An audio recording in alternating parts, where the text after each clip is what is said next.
V tem času se je ustavilo tudi gledališče. Imeli smo eno predstavo, ki smo jo začeli postavljati na oder pri Malem Petelinu.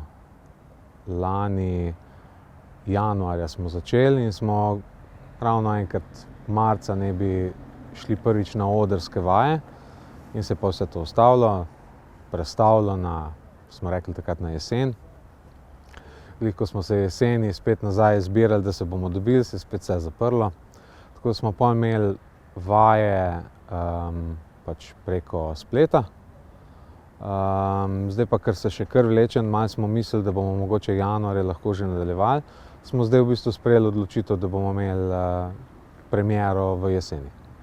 Tako da zdaj so trenutno obnovitvene vaje, enkrat na mesec se dobivamo, v jeseni bomo pa začeli. To je ta ljubiteljski projekt od Malega Petelina. O miših in ljudeh bomo delali od Steinbecka. Ena od takih stvari, ki jo trenutno jaz osebno pripravljam, je v bistvu tako bi rekel, ne upam si trditi, da prvo, ampak če že ne prvo, pa zelo po precej dolgem času eno profesionalen teater v Posavju. Delal bom eno predstavo z profesionalnimi igralci, jaz pišem en tekst in to se bo tudi letos zgodilo v jesenskem času.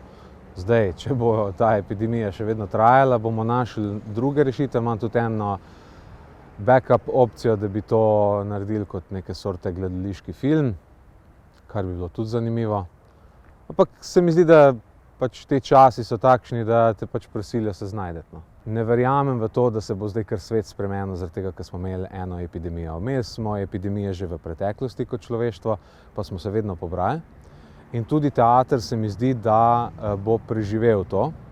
Mogoče ne posamezni gledališki ustvarjalci. To je pač vedno odvisno, kaj se sprašujemo. Ne? Ali se sprašujemo na kratek rok težave posameznega človeka. Verjamem, da imajo ljudje težave.